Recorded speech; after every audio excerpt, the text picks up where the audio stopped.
स्वागत है एक बार फिर से सभी दर्शकों का सचनामा इंडिया प्लस न्यूज में। इस समय हम मुजफ्फरनगर में मौजूद हैं और हमारे साथ पुरकाजी विधानसभा के कुछ महत्वपूर्ण मुद्दों पर चर्चा करने के लिए पुरकाजी विधानसभा से विधायक और उत्तर प्रदेश सरकार में कैबिनेट मिनिस्टर अनिल कुमार जी मौजूद हैं। मंत्री जी, बहुत बहुत स्वागत आपका। धन्यवाद धन्यवाद।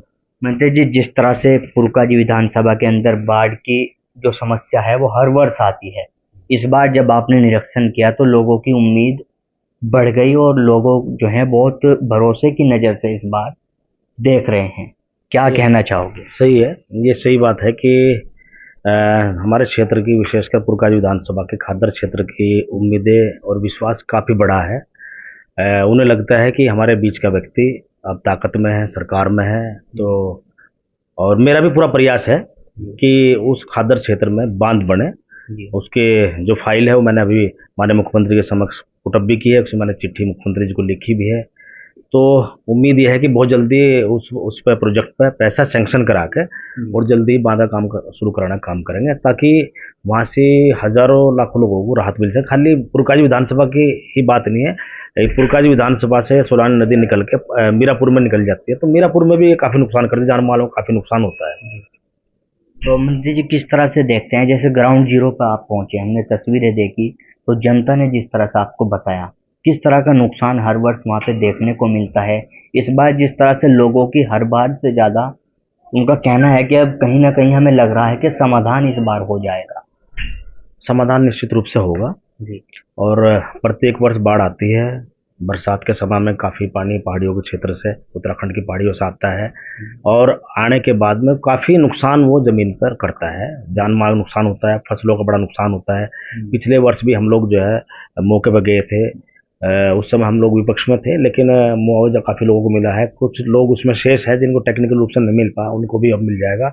और अभी भी मैं जब गया था तो जो नुकसान हमारे किसान भाइयों का वो किसी भी रूप में हुआ हो, उसका पूरा आकलन हम लोग करा रहे हैं। संबंधित अधिकारियों को उसमें निर्देश दे दिए गए हैं कि उसका पूरा आकलन करें और उसकी रिपोर्ट भेजें, ताकि जो है हमारे उन किसान भाइयों को या जो लोग उससे प्रभावित हुए हैं उनको एक मुआवजा जो भी मानक है सरकार का उसके अनुसार मिल सके। जी। एक आपकी विधानसभा क्षेत्र में रुड़की रोड से गांधी कॉलोनी फाटक तक का जो रास्ता है वो पूरी तरह से खराब है। हर बार चुनाव के दौरान उस रास्ते का समाधान कराने की बात होती है, लेकिन इस बार कहीं ना कहीं आपके मिनिस्टर बनने से वहाँ के लोगों को भी उम्मीदें जागी है। तो किस तरह से आश्वस्त करना चाहोगे? और अभी कुछ समय पहले जैसे आपने प्रयास भी बहुत तेजी के साथ में उसके लिए किया है। खाली एक वही रास्ता नहीं है, वो भी मुख्य मार्ग है हमारे विधानसभा क्षेत्र का। मदीना सरवट फाटक से लेकर मदीना चौक से होते हुए रुड़की रोड पर निकलता है। काफ़ी उसकी हालत ख़राब है। उसका प्राकलन बन चुका है, उस पर पैसा हम लोगों को सैंक्शन कराना है। उसमें कपिल जी भी लगे हुए हैं और मैं भी लगा हुआ हूँ।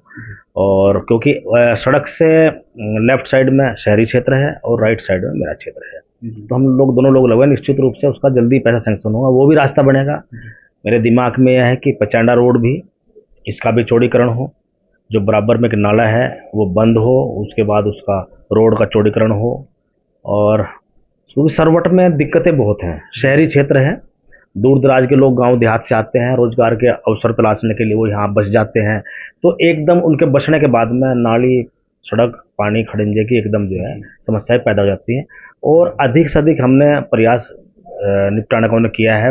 मैंने विधायक निधि से भी सरवट गांव में, सिर्फ सरवट की अगर मैं बात करूं, सरवट में 1 करोड़ रुपए से ज़्यादा तो मैं विधायक निधि दे चुका। और अब हम लोग सरकार में हैं, जितने भी अधिक से अधिक काम, चाहे वो नगर पालिका परिषद से भी मैंने 1 करोड़ के प्रस्ताव भी नगर पालिका परिषद में दिए हैं। उसमें दोनों साइड के, उसमें हिंदू बस्ती की जो रोड है वो भी दी गई हैं, जो मुस्लिम बस्ती की वो भी दी गई हैं। तो मैं चाहता हूँ अधिक से अधिक काम हो जाए। ये हमारा पिछड़ा हुआ क्षेत्र है और नया क्षेत्र एक उसमें जुड़ा है मुजफ्फरनगर पालिका परिषद में, तो इस पर हम लोग लगे हुए हैं और अधिक से अधिक काम कराएंगे। एक पुरकाजी में तहसील बनने की मांग हर बार उठती है, लेकिन इस बार जिस तरह से आप सरकार में हैं और मिनिस्टर भी हैं, तो किस तरह से आश्वस्त करना चाहिए? मेरे भी दिमाग में, मैं भी चाहता हूँ कि पुरकाजी को तहसील का दर्जा मिले, क्योंकि जिला हेडक्वार्टर से काफ़ी दूर पड़ता है। जो हमारी विधानसभा का जो आखिरी गांव है, अगर हम देखें सदर तहसील का जो हेडक्वार्टर है, उससे वो कम से कम 40-45 किलोमीटर दूर पड़ता है। दिक्कतें होती हैं। मैं भी चाहता हूँ ये तहसील का एक पुनर्गठन हो, पुरकाजी उसका हेडक्वार्टर हो। और उसका प्रयास करेंगे, माननीय मुख्यमंत्री जी से उसके विषय में बात करेंगे। मैं भी चाहता हूँ कि वो तहसील बने। पुरका जी की जनता को आपके मिनिस्टर होने के कार्यकाल में क्या ऐतिहासिक चीज़ें देखने को मिलेगी, क्योंकि 27 में चुनाव भी नज़दीक हैं? देखो, काफ़ी काम हम लोगों ने कराए हैं और पिछले 20 साल से हम लोग एक सार्वजनिक जीवन में है। तीसरी बार मैं विधायक हूँ, दूसरी बार सत्ता में आने का मुझे मौका मिला है। जो भी समस्याएं लोगों की हैं, चाहे वो व्यक्तिगत हैं, सामाजिक हैं, या हमारे क्षेत्र से जुड़ी हुई है, जनपद से जुड़ी हुई हैं, प्रदेश से जुड़ी हुई हैं, उन पर सब पर हम लोग काम कर रहे हैं। और मुख्य रूप से मान लो हमारे विधानसभा में एक तो बांध का ही मामला है, तहसील का मामला है, एक स्थायी डिपो चाहते हैं लोग वहाँ पुरका जी में। उसके लिए भी हमने चिट्ठी लिखी है, माननीय मंत्री जो परिवहन है, मैं उनसे भी मिला था। तो मेरा प्रयास है जो प्रमुख मुद्दे अपने विधानसभा के हैं उन पे जल्दी से जल्दी हम लोग प्रयास करके वो सारे काम हम करा सकें, मेरा पूरा प्रयास है। जी, तो आपकी विधानसभा की बात हो गई, मीरापुर उपचुनाव को लेकर चर्चाएं जिस तरह से तेज हैं, बहुत सारे चेहरे दावेदारी कर रहे हैं, क्या कहना चाहोगे? किस तरह की राष्ट्रीय लोकदल की तैयारी है? किस तरह का प्रत्याशी आप लोग लाने के मूड में हैं, और क्यों देरी हो रही है प्रत्याशी घोषित करने में? नहीं, अभी तो चुनाव घोषित नहीं हुआ, देरी कहाँ से होगी? जब चुनाव घोषित होगा तो प्रत्याशी घोषित होगा। पहले ही जनता के बीच जाओगे आप तो पता हम लोग चलेगा। जनता के बीच में जा रहे हैं और राष्ट्रीय लोकदल भी जा रहा है, भारतीय जनता पार्टी के लोग भी जा रहे हैं। अपने हम दोनों, हमारी दोनों पार्टी के लोग, राष्ट्रीय लोकदल के संगठन के लोग हों या भारतीय जनता पार्टी के लोग हों, मीरापुर से संबंधित जो भी संगठन है उसको दुरुस्त करने में हम लोग लगे हुए हैं। एक स्ट्रेटेजिकल रणनीति जो है एनडीए स्तर पर तय हो रही है। माननीय मुख्यमंत्री जी इस बात को लेकर बहुत गंभीर है और हमें ये 10 की 10 सीटें जीतनी है, ये हमारा टारगेट है। 5 हमारी पहले से सीटें हैं हमारी सहयोगी दलों के साथ में, 5 समाजवादी पार्टी की सीटें हैं, लेकिन वो 5 जो समाजवादी पार्टी है, हमारा टारगेट है उन 5 सीटों को हर हाल में जीत के हमें अपना 10 का आंकड़ा पूरा करना है और 10 की 10 सीटें हम लोग जीतेंगे भी। किस तरह की उम्मीदें लगाई जा रही हैं, किस समाज का प्रत्याशी इस बार मैदान में हो सकता देखो, है? उसका तय करने का अधिकार हमारे जो राष्ट्रीय अध्यक्ष है आदरणीय चौधरी जैन जी, उनका है। वो जिसको भी भेजेंगे, वो जिसको भेजेंगे उसको जो है हम एनडीए के लोग, राष्ट्रीय लोकदल के लोग, भारतीय जनता पार्टी के लोग जमीन पर उतर कर जो है उसको लड़ाने का काम करेंगे और वो एनडीए की झोली में वो सिट जाएगी। वो मैं इतना आपको विश्वास दिलाता हूँ, चौधरी जैन जी की झोली में सिट जाएगी। कल बिजनौर लोकसभा से सांसद चंदन चौहान ने प्रेस कॉन्फ्रेंस की है। उनका कहना है कि जयंत चौधरी जी की जो मंत्रालय है वो इस तरह की स्कीम एक लेकर आए हैं कि 9 लाख वैकेंसी हैं, युवाओं को रोजगार देने की बात कर रहे हैं, प्राइवेट कंपनियों के थ्रू युवाओं को जो है रोजगार की बात उसमें हो रही है। हाँ, देखो, विस्तृत जानकारी तो मुझे नहीं है। जैसा आप मुझे बता रहे हैं, मान लो 9 लाख अगर वैकेंसियाँ हैं तो 9 लाख अगर वैकेंसियाँ भरी जाएंगी, उसमें बहुत सारे हमारे युवा साथी पार्टिसिपेट करेंगे, तो 9 लाख लोगों को रोजगार के अवसर पैदा होंगे। और जो ये मंत्रालय है कौशल विकास का, स्किल डेवलपमेंट का, ये बहुत अहम मंत्रालय है। विशेषकर इस देश के 50% आबादी जो युवाओं की है उससे जुड़ा हुआ है एक तरह से ये मंत्रालय है। बहुत उम्मीदें चौधरी जैन जी से हमारे युवाओं को है और सरकार इस मंत्रालय को बड़ी गंभीरता से लेते हुए, अब आप देख लो, चाहे जिस दिन बजट आया देश का उसमें भी सबसे बड़ा फोकस स्किल डेवलपमेंट पे ही रहा। सरकार चाहती है कि हम अधिक से अधिक युवाओं को बिना भेदभाव के उनको जो है प्रशिक्षण देना काम करें ताकि वो अपना स्वरोजगार भी स्थापित कर सकें। और जब उनको स्किल डेवलपमेंट मिलेगा, स्किल में उनको प्रशिक्षण मिलेगा, वो कहीं ना कहीं सरकारी नौकरियों में भी जा सकते हैं, प्राइवेट में भी जा सकते हैं, या अपना खुद का भी काम कर सकते हैं।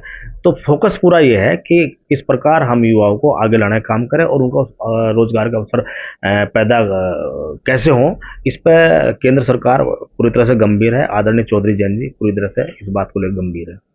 एक मामला पूरी तरह से गरमाया है विनेश फोगाट को लेकर। विपक्ष जिस तरह से आप पे हमलावर है, घेर रहा है और आरोप लगा रहा है कि साजिश के तहत ये पूरा मामला हुआ है।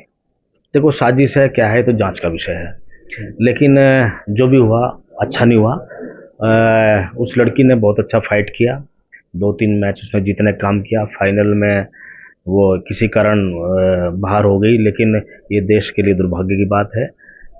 ऐसा नहीं होना चाहिए था। क्या कारण है, उन्हें क्यों, कैसे वो वेट बढ़ गया, ये तो सब जांच के मामले हैं, जांच का विषय है। यदि मान लो चाहेंगे तो जांच भी हो सकती है उसमें। तो लेकिन ये हमारे लिए विशेषकर बहुत गंभीर बात है। एक गोल्ड हमको उसमें मिलने वाला था और सभी लोग, देश का तमाम हर वर्ग का व्यक्ति इस बात को लेकर दुखी है कि विनेश जी बहुत अच्छा फाइट कर रही थी और पूरे देश को ये उम्मीद थी जिस तरह से उन्होंने फाइट करने का काम किया, एक ऐसे पहलवान को उन्होंने हराने का काम किया जो आज तक कभी किसी ने उसने कभी हार का मुंह चखा ही नहीं, उसको हराने का काम किया। तो पूरे देश के तमाम वर्गों को ये उम्मीद थी कि विनेश जी इस बार देश के लिए गोल्ड लेके आएंगे, लेकिन उससे हम किसी कारण चूके हैं। ये निश्चित रूप से एक जो है गंभीर बात है और ये मैं तो कहूँगा उन्होंने अभी संन्यास लेने का ऐलान किया है, लेकिन मैं ये ज़रूर चाहूँगा अपनी तरफ से व्यक्तिगत रूप से कि वो संन्यास ना लें। देश को उनके टैलेंट की उनकी ज़रूरत है।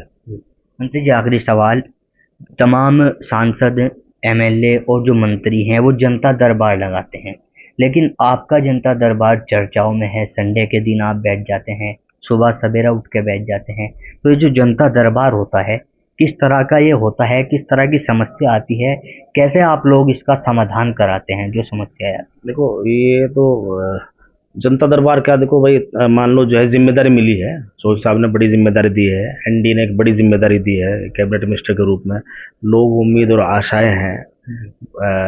थोड़ा सा मैं लोगों के बीच में काफ़ी रहता हूं तो लोग मुझसे एक नज़दीकी रिश्ता ये मानते हैं कि भाई अनिल के पास जाएंगे तो हमें कोई दिक्कत नहीं होगी, एकदम हमारी बात हो जाएगी, एकदम हमारा काम होने के काफ़ी चांसेस रहेंगे। तो लोग आते हैं मेरे पास, तो मैं उनकी अधिक से अधिक समस्याओं का हल करने की पूरी कोशिश करता हूँ।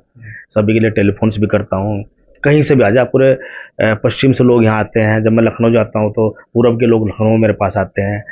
तो एक मैं तो ये कहूँगा जो उम्मीद लोगों ने मुझसे लगा रखी है, पार्टी ने मुझसे लगा रखी है या एनडी ने तो लगा रखी है, उस उम्मीद पर, उस अपेक्षा पर जनता की पूरा खरा उतरने की कोशिश करूँगा, चाहे मुझे अपने आप को कितना भी खपाना पड़े। मंत्री जी, आपने कीमती समय दिया, धन्यवाद। धन्यवाद।